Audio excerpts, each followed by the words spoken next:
예, 오늘 이제 창세기 43장 마지막 마감하는 시간입니다.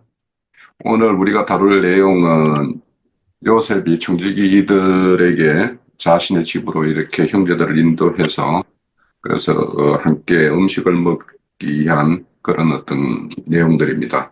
그리고 오늘 우리가 다룰 내용은 요셉이 형제들에게 이렇게 음식상을 이렇게 배설하는 어떤 그런 가정들에 대한 내용인데 거기 보면 특징이 있죠. 자신의 어떤 상과 형제들의 상과 애국 사람들의 상을 이렇게 달리하고 또 형제들의 어떤 앉는 이렇게 자리 배치 이런 걸 보면 그렇게 해서 이제 형제들을 이렇게 자리에 앉히고 그렇게 이제 음식을 나누는 과정의 어떤 말씀이고 특히 이제 요셉이 음식을 그들에게 줄 때 베냐민에게는 이렇게 5배로 이렇게 주었다 이렇게 말씀하고 이렇게 그 잔치 음식을 이렇게 나누는 그 자리를 이렇게 설명하고 있어요. 거기에 대해서 우리가 이제 나눠볼 말씀인데, 그래서 우리가 요셉이 이렇게 상차림 이렇게 하는 어떤 그 내용에 대해서 전반적인 내용을 다뤄보면 좋겠고요. 저는 내 스스로 이제 한 4가지 정도 질문지를 가지고 말씀을 이렇게 묵상을 가져봤습니다. 그래서 그거는 저는 이제 제가 생각해 본 내용대로 이렇게 말씀을 드릴 테니까 제가 이제 이 질문지를 이렇게 여기에 국한하지 않고 이렇게 말씀을 나눠줬으면 좋겠다라는 게 제가 이렇게 질문지로 이렇게 하다 보면 그 속에 있는 내용을 다 담지 못할 수도 있기 때문에 그래서 형제 자매님들은 그 말씀 가운데서 더 다른 차원에서 이렇게 조명되는 말씀이 있을 것 같아서 그래서 질문지는 그냥 참고로만 하시고 그 범위 내의 말씀을 그냥 자연스럽게 이렇게 나눠주시면 되겠습니다. 자, 시작을 합니다. 얼굴을 씻고 나와서 그 성을 억제하고 음식을 차림을 지시하는 요셉의 모습은 하고 첫 번째 질문이네요.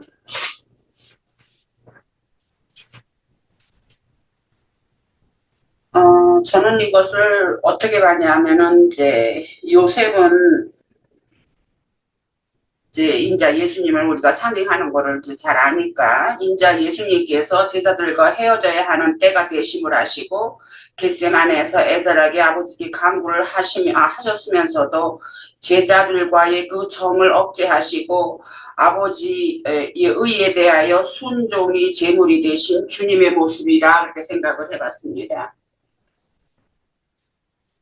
여기서 요셉도 그 정을 억제하고 그 형제들을 만나고 한 것처럼 저는 그것을 주님, 인자 예수님께 빗대어서 이해를 해봤습니다.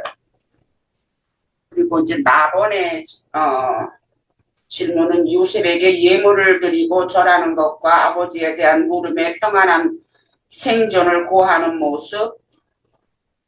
그랬는데 요셉의 상은 진리의 양식을 분배하신 왕이신 예수님의 상이라면 형제들의 상은 예수님께서 분배하여 주시는 영의 양식, 그 그리스도를 먹어야 하는 자들의 상이라 구분을 하고 애굽 사람의 상은 히브리 사람과 같이 먹으면 부정을 입는다 하여 따로 차렸다 하는 말씀이 본문에 있어요. 이들은 우리의 영혼의 구원자이신 주님께서 베푸시는 양식을 거부하고 나름대로 땅의 신들을 섬기는 우상 숭배자들이라 하겠습니다. 애굽 사람들은.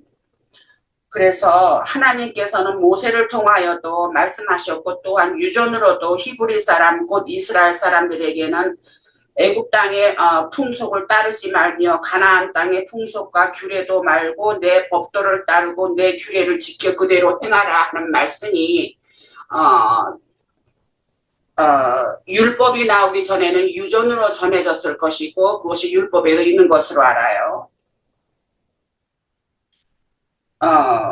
그랬고 또 그렇게 말씀을 하셨고 신약의 누가복음 22장에 보면 예수님께서는 제자들과의 마지막 만찬을 가지신 후에 섬기는 자는 너희 중에 있노라 하시며 내 아버지께서 나라를 내게 맡기신 것 같이 나도 너희에게 맡겨 너희로 내 나라에 있어 내 상에서 먹고 마시며 또는 보좌에 앉아 이스라엘 12지파를 다스리게 하려 하노라 하는 말씀이 누가복음에 있어요.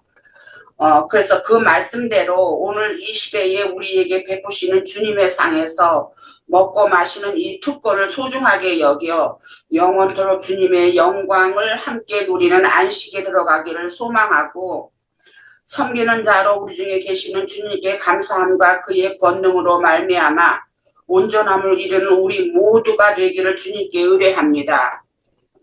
그리고 형제들을 나이에 따라 앉힌 것은 전 요셉 스스로가 형제들에게 자신을 알아보기를 원하는 마음을 드러낸 것으로 본다면, 그 나이에 따라 앉힌 것이 형제들은 그러질 못하고 이상히 여기기만 하였으니 이는 이스라엘 12지파가 메시아로 오신 주님을 알아보지 못하는 것에 대한 상징이라고 생각이 되어지고, 지금은 하나님의 경륜에 따라 때가 참으로 이스라엘 12지파도 그 인자 예수님이 메시아임을 깨달아 온 이스라엘이 그분께 순복하는 왕국 시대가 올 것을 고려하고 있다고 하겠습니다.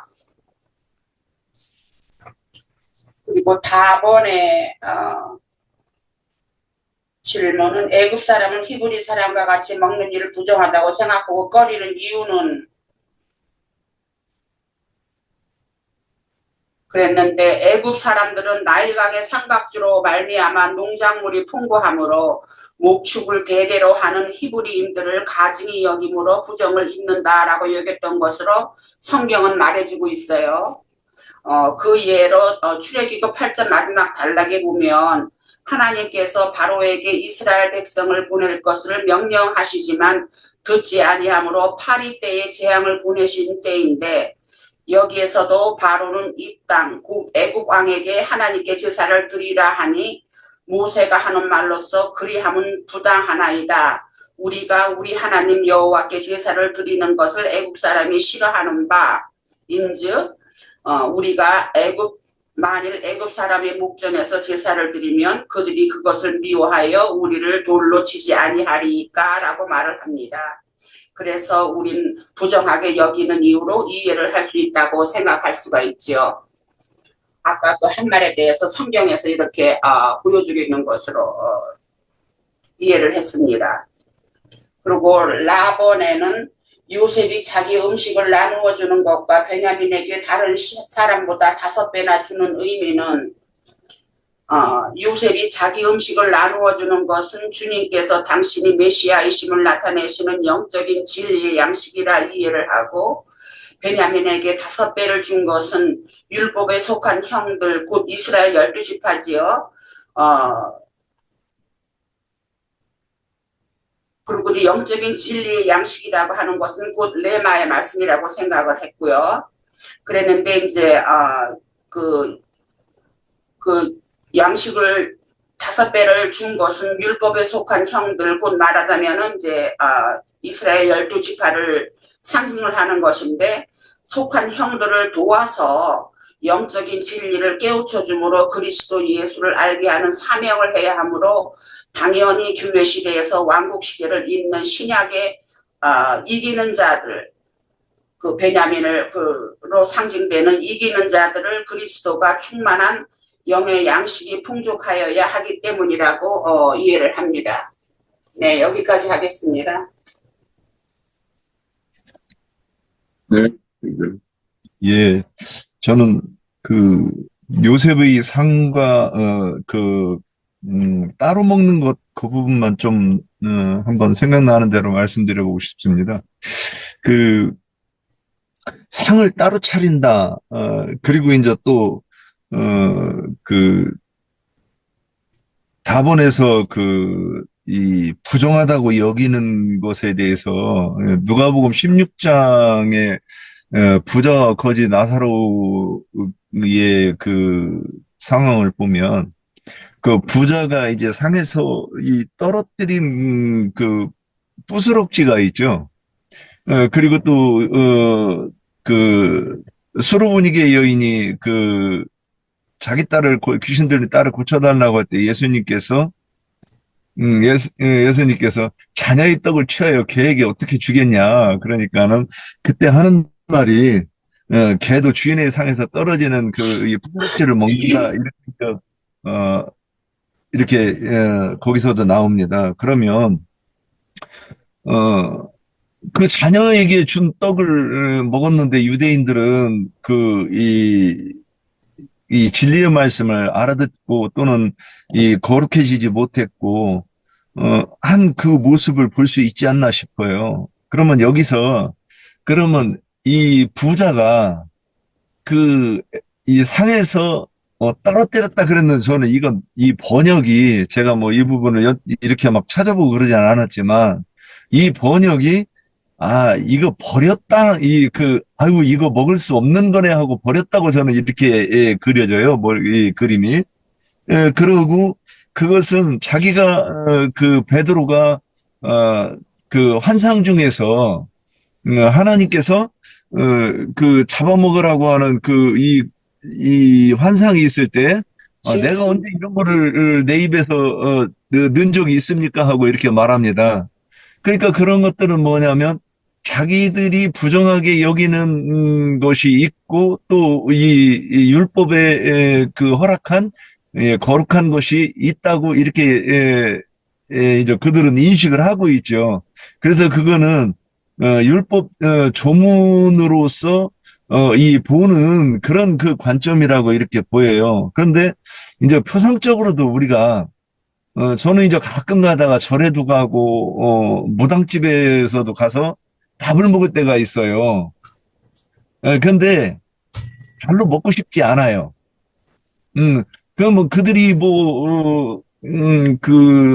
거기에 밥을 짓을 때 사용한 쌀이, 예, 우리가 먹는 쌀과 거기에 뭘 묻은 것도 아니고, 그 더러운 것도 아니잖아요. 똑같이 깨끗한 쌀이고, 또, 배추김치도 깨끗하게 담은 건데, 이상하게 거기 가면 마음이 그냥 이렇게 요즘에는 이제 좀 덜한데 뭐 잘 먹는데 초창기 예수 믿을 때만 해도 고기 그런 데 가서 안 먹는 게 이 거룩한 거라고 이렇게 생각을 했었으니까 그러니까 이 애굽 사람들이 부정하다고 생각하는 것은 결국 신앙적인 다름 때문에 서로 이 구분하려고 하는 그런 것이고 이 서기관과 바리새인들이 이 죄인들과 또는 이 같이 식사하지 않으려고 하는 그런 것과 같이 이렇게 연결되는 것 아닐까 싶습니다. 그래서 그러므로 같이 먹는 것을 꺼리고 또 같이 먹으면 부정을 탄다고 생각했다는 거겠죠. 예, 이 부분만 이렇게 이제 좀 오늘 이렇게 생각했던 부분입니다. 예, 여기까지입니다. 야, 우선은 이제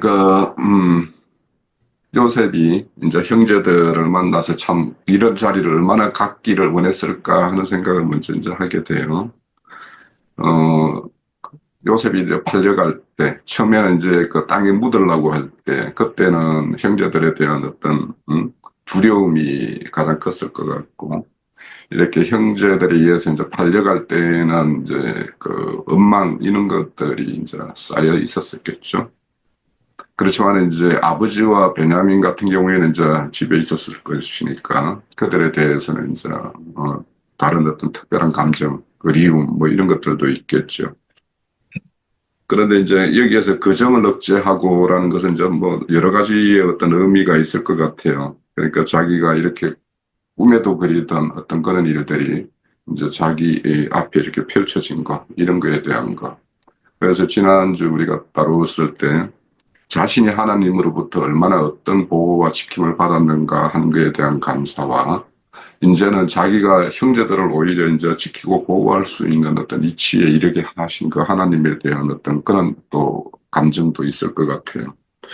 그래서 그런 것을 이제 억제하고 이렇게 이제 음식을 차림을 이렇게 모습 보이는데 저는 이제 이것을 보면서 이제 뭐 우리가 이 상을 차린다라는 것은 이런 어떤 누군가 베푼 상에 이렇게 앉는 것도 있겠지만 또 어떨 때에는 자신이 이제 대리해서 상을 이렇게 배설하는 위치에 있는 사람도 있을 거예요.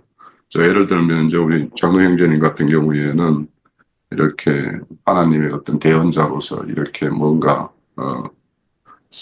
차릴 상들, 그래서 그것을 묵은 것으로 하지 않고 새 것으로 하기 위해서 부단히 이렇게 이제 또 그 깊은 우물에 물을 이렇게 길러 올려야 되겠죠. 그런 것들이 있어요. 근데 이제 저는 이제 이걸 보면서 요셉이 이렇게 경험하고 하나님의 어떤 은혜에 의해서 이렇게 오늘에 이르기까지 이끌린 그 어떤 상태에서의 어떤 생명의 단계와 지금 형제들, 자신 앞에 있는 형제들이 가지는 어떤 그 차이, 그런 것들이 참 클 것이다라는 생각이 들어요. 그래서 자신이 지금 가지고 있는 그런 감정들이라는 그 정을 이렇게 억제하고 음식을 차린다라는 것은 내 앞에 있는 그 어떤 참석자들, 그런 자들에게 이렇게 합당한 그런 것들을 배설하기 위해서 자신이 이렇게 어떤 경제이든 그런 것들을 좀 이렇게 합당하게 이렇게 배설하는, 그래서 그런 것을 이렇게 좀 보게 돼요. 그래서 우리가 가끔 이제 이렇게 이런 시간을 통해서도 말씀 전거를 할 때 우리가 우리의 알고 있는 모든 것을 이렇게 막 이렇게 다 내놓아야 되는 것인가, 아니면 우리와 함께하는 그런 형제 자매님들과 이렇게 보조를 이렇게 맞추는 것, 이런 것들도 이렇게 이런 것을 보면서 좀 생각을 하게 돼요. 그리고 이제 이 왕의 상에 먹는다라는 것은 이제 우리가 잘 알다시피 다윗과 요나단의 어떤 언약에 의해서 그 아들 무비보셋이 왕의 상에서 이렇게 다윗의 아들들과 함께 이렇게 상에서 먹는 어떤 그런 것이 나오는데, 결국에는 이것이 누구에 속한 자인가? 그러니까 요나단의 아들이기 때문에 다윗과 함께 그렇게 상을 이렇게 차림을 가지고 있었듯이, 지금은 뭐냐면 야곱, 이스라엘의 아들들이기 때문에 함께 이렇게 먹는다라는 거예요. 그래서 저는 이제 사실 지난주 우리 열왕기 5장 할 때 특별한 은혜를 받은 게 있어요, 사실은. 그래서 그 말씀을 그 시간에 그냥 배설하기가 좀 이렇게 아직 서리거서, 그래서 내가 그냥 그날은 그냥 참았었어요. 그냥 그래서 집회에도 참여를 안 했었는데, 그냥 이렇게 다음에 들으면 되지 하고 하는데, 이 가족이라는 거, 이런 것들을 참 이렇게 생각을 하게 돼요. 그래서 어제 우리 일요일 날 집회 시간에도 제가 이제 한 주간 드라마 본 거, 그것도 가족이라는 게 무엇인가 하는 것들을 굉장히 깊게 생각해 볼 수 있는 어떤 그런 드라마라서 제가 이제 참 말씀 추구 이상으로 참 은혜를 받은 어떤 그런 시간이었는데, 그래서 이 가족, 우리가 형제 자매라는 이 어떤 그 호칭이 아닌, 우리가 주 그리스도로 의해서 새롭게 맺어진 어떤 가족이라는 개념, 이런 개념이 우리 모두에게 얼마나 이렇게 조성되어 있을까, 그게 얼마나 강하게 이렇게 결집되어 있을까, 이런 것들을 좀 이렇게 생각해 보게 돼요. 그래서 결국에는 이렇게 요셉이 자신의 어떤 감정을 억제하고 음식을 차리는 것은 자신의 어떤 앞에 있는 형제들을 이렇게 세심하게 배려하고 하는 어떤 그런 모습이라는 어떤 생각이 좀 들었습니다. 그리고 요셉이 이렇게 상을 차리는데 이제 자신의 상과 형제들의 상과 애굽의 사람들의 상을 이렇게 달리 이렇게 차리는 것은, 저는 이걸 보면서 이제 우리 고린도전서 9장 19절에서 20절에 보면 바울 사도가 그런 말을 해요. 나는 자유자이나 스스로 모든 사람들의 종이 된 것은 더 많은 사람을 얻고자 함이라, 이렇게 말씀을 해요. 그러면서 유대인에게는 유대인과 같이 유대인을 얻고자 하며, 율법 아래 있는 자들에게는 내가 율법 아래 있는 것처럼 하는 것은 그들을 얻기 위함이라고 이렇게 말씀을 해요. 그래서 현재 애굽 사람들에게 그 애굽의 사람들의 입맛에 맞는 그 음식을 배설하는 것은, 우선은 그들과 함께 참 어떤 진리의 떡을 이렇게 떼기 이전에 그들과의 어떤 벽을 이렇게 먼저 이렇게 친교하는 것, 이런 것들이 우선돼야 되는 것이 아닌가라는 것이 이 요셉의 어떤 상을 배설하는 거나 바울 사도가 그렇게 사람들을 대하는 거나 하는 것이 좀 이렇게 오버랩이 돼요.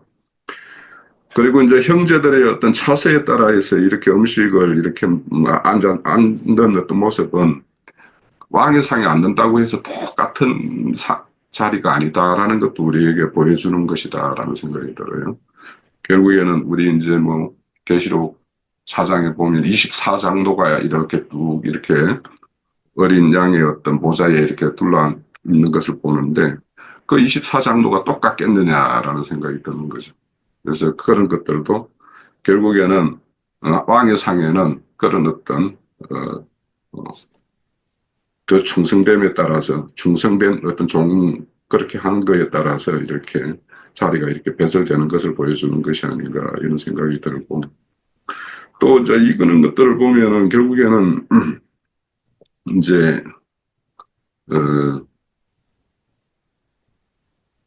그 히브리서 13장 9절에서 10절에 보면 우리에게 제단이 있는데 그것은 장막에 섬기는 자들은 그 제단에서 먹을 권한이 없다. 이렇게 말씀을 해요. 그러니까, 아직까지, 그러니까, 요셉에 함께 하는 어떤 자리지만 애굽의 이렇게 사람들은 여전히 아직까지는 요셉의 어떤 상에서 먹기에 합당치 않은 그런 어떤 자들이기 때문에 그런 어떤 상을 배설을 받는 것이고 그래서 그 요셉은 궁극적으로는 애굽 사람들도 자기 형제들과 또 자기 상에서 함께 먹는 어떤 그런 것들을 아마 추구하고 원할 것이라는 생각을 하게 됩니다.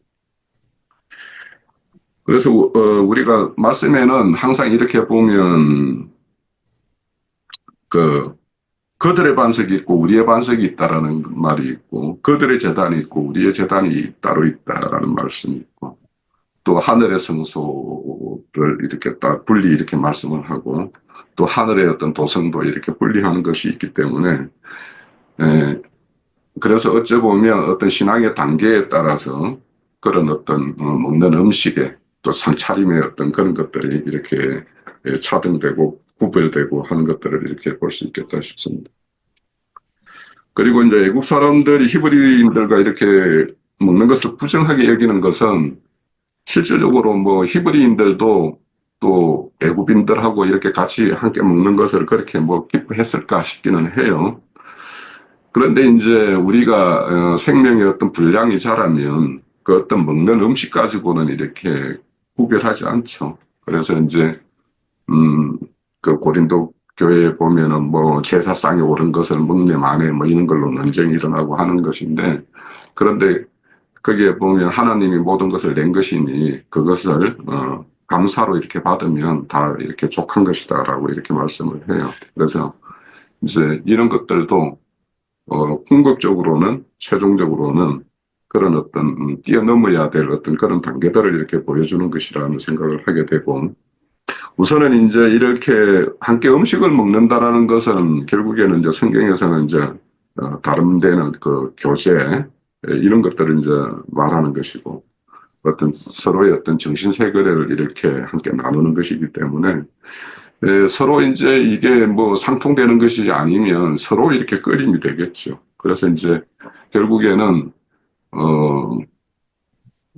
항상 생명의 단계가 위에 단계에 있는 사람이 결국에는 생명 단계의 어떤 아래에 있는 단계에 거리로 이렇게 낮추어서 서로 교제하는 것이 합당하기 때문에 지금은 이제 이런 것으로 이렇게 분별되는 어떤 것을 보여주지만 실질적으로 우리 같은 경우에는 이제 뱀독을 마셔도 해를 입지 않고 뭐 뱀의 머리를 이렇게 집어 올릴 수 있는 어떤 그런 생명 단계를 또 요구하는 부분이 있기 때문에 그래서 어떤 구별과 그들을 얻기 위해서 하는 어떤 그런 것들이 잘 이렇게 조화롭게 우리가 해야 될 것이다라는 생각을 하게 되고 특히 이제 애굽은 이제 농경 문화예요. 그래서 그들은 이제 땀 흘리고 수고한 거에 따라서 이렇게 얻어지는 게 달라지죠. 그러다 보니까 그들은 애굽, 세상을 상징하는 애굽은 자신의 어떤 힘과 노력을 이제 이렇게 열정을 쏟아서 이루는 자수성가를 가장 큰 덕목으로 생각을 하는데 히브리인들은 이제 목축을 하니까 하늘에서 내린 어떤 비에 의해서 이렇게 목축지가 이렇게 조성되는 것이니까 전적으로 하나님에게 의존할 수밖에 없는 것이 이제 목축이죠. 그래서 어떤 그런 차이가 있어요. 그러다 보니까 세상 사람들은 뭐가 믿는 사람들의 어떤 그런 걸 보면 뭐가 저래 이렇게 이야기할 것이고 또 믿는 사람들은 세상 사람들을 보면은 더 많은 것을 가지기 위해서 어떤 그 탐욕의 어떤 그런 생활을 이렇게 한다라고 이렇게 말을 할 수가 있으니까 서로 이렇게 꺼림이 있는데 이제 이것도 생명의 분량에 따라서 이제 이렇게 달리 해석되어질 부분이 있을 것 같다라는 생각이 들고요. 그리고 이제 요셉이 자기 음식을 나누는 것을 이렇게 나누는데 베냐민에게는 다른 사람보다 5배 이렇게 준다고 그래요. 근데 저는 이 음식을 이렇게 나누어 준다라는 것을 저는 이제 결국에는 우리 어떤 심령의 마음의 어떤 자루에다가 하나님의 말씀을 이렇게 채우는 것이라고 지금 그런 것이 이제 주시는 말씀인데 저는 이 말씀을 보면서 이제 생각나는 게 그 사복음서에 유일하게 다 기록되어 있는 게 오병이의 기적이에요. 이거는 사복음서에 다 기록되어 있는데 그때 주님께서 이제 그 빈들에서 그 따르는 자들이 이렇게 날이 저물어서 이제 먹을 것이 이렇게 없는 어떤 그런 제자들의 어떤 보고를 받고 제자들이 이제 어디 가서 음식을 얻으러 가겠다라고 이야기하니까 마태복음에서는 갈 것 없다 이렇게 말하면서 너희들이 먹을 것을 주라고 이렇게 말씀을 해요. 근데 이제 제자들은 사실은 이제 뭐 그게 진짜 육신의 어떤 음식을 이렇게 생각을 했겠죠. 그러니까 없으니까. 그런데 실질적으로 제자들이 아직까지 영의 양식을 배설해 줄 수 있는 그런 분량을 채운 것도 없는 거죠. 그래서 주님이 그 어린아이가 가지고 있는 물고기 2마리하고 떡 5개를 가지고 축사해서 이제 뭐 50명씩 이렇게 앉혀가지고 이렇게 나누어주는 어떤 그런 걸 보여요. 그래서 결국에는 지금 이 요셉이 형제들에게 나누어주는 음식은 주님이 너희들이 먹을 것을 주라고 할 때 그 먹을 것을 이렇게 채워주는 어떤 그런 과정이라는 생각을 하게 돼요. 그리고 이제 그 베냐민에게 5배를 준다라는 것은 우리 마태복음 25장에 보면 달란트 비유에서 보면 5달란트 받은 자가 있고 2달란트, 1달란트 받는 자가 있어요. 근데 이거와 유사한 내용이 누가복음 19장에 보면 머나의 비유가 나와요. 거기에는 10종에게 다 하나씩 이렇게 머나를 이렇게 한 머나씩을 이렇게 줘요. 그래서 이제 이거는 이제 2가지 측면을 우리가 생각해 볼 수 있을 것 같아요. 그 누가복음에서 말하는 19장은 머나에 모두에게 1달란트를 주는 것은 누구도 예외 없이 주님의 어떤 속한 자라면 장사해야 될 어떤 의무와 책임이 있다. 누구에게도 있다라는 것을 이렇게 보여주는 것이라면 이제 마태복음에서는 이제 달란트가 다르죠. 1달란트, 2달란트, 5달란트. 그래서 더 많은 자에게는 더 많은 것을 요구하는 것이죠. 그래서 베냐민에게는 결국에는 5배를 줬다라는 것은 하나님으로부터 많은 것을 받은 자가 되고 그것도 하나의 하나님이 은총을 받는 것이지만 그걸로 5배의 어떤 또 장사를 해야 되는 어떤 책임도 있는 거죠. 결국에는.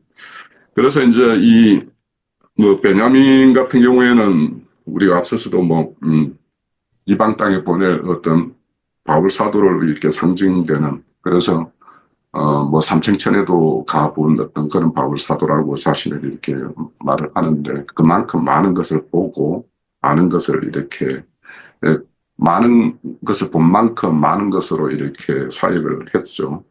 그래서 이제 이것은 이제 주님께서 인자의 시대 때 무화과나무 밑에 이렇게 있던 생각이 안 나네요. 이름이. 그 자들 보고는 앞으로 더 큰 일을 나다나엘을 보고 그렇게 말을 하죠. 네가 너를 보았다는 말로 내가 믿느냐 이렇지만 앞으로 더 큰 일을 볼 것이다라고 이렇게 말씀하는 것은 그것이 이제 어떤 인자 시대 때에 예수님이 행하시는 어떤 일과 그 영의 시대 때 행하실 더 큰 일, 또 온전한 새 일에 대한 어떤 그런 말씀을 하시는 것이라고 이제 그렇게 이해가 되어져요. 그래서 오늘 이렇게 베냐민이 5배를 받는 것은 더 큰 충성을 요구되는 어떤 이방인 시대 때 그 사역자들, 그들에게 이렇게 그 하나님의 영의 부음이 이렇게 더 충만하게 이루어질 것, 이런 것들을 이렇게 말씀하시는 것이라고 이렇게 보여지고요. 오늘 그 창세기 43장은 이제 요셉이 모든 그 형제들과 함께 이렇게 마주하는 어떤 그 자리고, 그 이후에는 이제 아버지까지도 이렇게 내려와서 이렇게 온전히 하나가 되는 어떤 그런 모습의 어떤 말씀들이 이제 이어질 것인데요. 오늘 우리 43장의 말씀은 뭐 우리가 이 정도로 준비된 것 같고, 형제님께서 이제 43장의 어떤 전체적으로 마감하는 말씀만 듣고 이렇게 마치도록 하죠. 예. 왕자들이 식사법에 대해서 말씀을 나누게 됐는데, 뭐 나누고 싶은 말씀은 참 많지만 한 4가지가 메모가 됐어요. 특히 그 셈족은 식사 예절이라는 것을 굉장히 중요하게 여깁니다. 식사 차례의 중심은 아버지가 중심이고 할아버지가 아니고, 할아버지가 살아계셔도 할아버지가 중심이 아니죠. 그러나 할아버지 할머니는 탕을 별도로 해드리죠. 한 방에서 해도. 그래도 그 모든 그 가정사의 매사라는 건 다 아버지가 중심이기 때문에 자식을 혼인을 시킬 때도 아버지가 혼주가 되는 것이지, 할아버지가 살아계셔도 할아버지가 혼주가 되는 일은 없죠. 어른이시지만. 예, 그런 예법이 이 식사 예절과도, 히브리인들의 식사 예절과도 관계가 되기 때문에 히브리인들의 그런 삶이 결국은 복음이 되어졌다라는 걸 이제 말씀을 드리고 싶고요. 왕의 상에 앉아서 거룩한 식물을 먹고 마시는 이런 그림은 교회의 집태를 보여주는 것이다. 그림이다. 중요한 것은 애굽 사람의 식탁과 히브리인들의 식탁은 다르다. 이제 그런데 우리가 창세기에서는 애굽 사람의 식탁이라고 했지만 세상적인 종교인들의 제단에서 나는 식물, 즉 오늘날 세상교계의 강대상에서 설교하는 그런 음식을 먹는 사람들과 하나님의 사람들이 먹는 그 상은 다르다라는 것이 참 중요합니다. 예수님이 이 생에서 지금 마지막 그 한 주간을 보내시다가 이제 생애를 마치시게 되는데, 그때 죽음을 맞이하게 되는 그 6월절 때에는 내가 이 6월절을 먹기를 그렇게 고대하고 고대하였다, 간절히 바랐다, 그런 말씀을 지지자들에게 하셨어요. 그러니까 율법 제도에 따른 절기들이 매년 6월절에 이어서 무교절로 이어지는 7일간의 절기 잔치가 있었었지만, 그 해의 그 6월절과 그 무교절을 이제 무교절로 넘어가는 건데, 그 7일간의 그 6월절은 특별한 6월절인 것이죠. 그래서 그때 제자들과 주님은 마가 요한의 모친인 마리아 자매님의 가정집 다락방에서 6월절을 잡수셨고, 제자들과 함께 둘러앉아서 잡수셨고, 많은 유대 교인들은 예루살렘 성전에 모여서 율법 제도에 의한 6월절 종교 의례를 행했어요. 이 점을 같은 날 6월절 절기를 지키는데 그렇게 따로 지켰다, 이걸 잘 이해를 하는 게 필요합니다. 그 다음에 셈족들은 그 식사 자리의 식사 예절이 얼마나 중요한지 오늘 말씀에도 뭐 장유의 차서에 따라서 이렇게 자리를 배정을 해가지고 요셉이 그 가운데 자리에 앉고 이렇게 하는 이제 얘기가 나왔는데, 그것이 생명의 질서와 관계가 있다. 식사예절법이라고 하는 것은. 그래서 애굽 사람들의, 애굽인의 상이라고 하는 것은 육적인 음식을 먹는 상을 말하지만, 히브리인들의 상이라고 하는 것은 신령한 음식을 먹는 상을 말하기 때문에, 오늘날 이제 말하자면은 세상 교계의 강대상에서 설교하는 목사 앞에 가서 또는 신부 앞에 가서 말씀을 먹는 신앙생활과 그건 완전히 애굽의 식사법에 따르는 거예요. 신앙생활과 주의 성령과 함께 주님의 지휘자들이 모여서 신령한 음식을 먹는 그건 세상적인 말씀을 듣는 것이 아니에요. 여기서는 모두 영혼에 관한 것, 영원한 생명에 관한 말씀을 먹고 마시는 거예요. 이제 그게 차이가 있어요. 그래서 히브리서 13장 10절에 보면 우리에게 한 제단이 있는데 유대교 성전에서 섬기는 사람들은 우리의 이 제단에 놓인 제물을 먹을 권리가 없습니다. 이렇게 확정적인 말씀이 신약성경에 나와요. 이것이 예표가 애굽 사람들의 식탁과 히브리인들의 식탁이 다르다라는 거예요. 우리들이 세상 교계 예배당이나 성당에 가서 앉아서 그 신부나 목사의 강론을 들어도 들을 수가 없어요. 우리하고는 그 음식을 먹는 뭐라고 생명률이 다르기 때문에 이게 안 받아들여져요. 못 먹어요. 그들이 우리 상에 오면 또 그 식성도 다르고 식습관도 다르고 관념, 성경을 이해하는 개념이 다르기 때문에 거부감이 일어나서 먹을 수가 없어요. 그들은 그들대로 우리 식탁에 앉으면 못 견뎌나는 것이고 우리가 그들의 식탁에 가서 먹으려고 하면은 전도를 하기 위해서 어쩔 수 없이 그냥 그 시간 때우느라고 앉아있어. 이거 얼마나 고역이에요. 그게 설교를 듣는 게 아니라 고문당하는 거지, 뭐. 속에서는 말도 가짜한 소리를 계속 하니 그게, 아이고, 나가 봐라. 이 생각이 뭐, 그렇죠.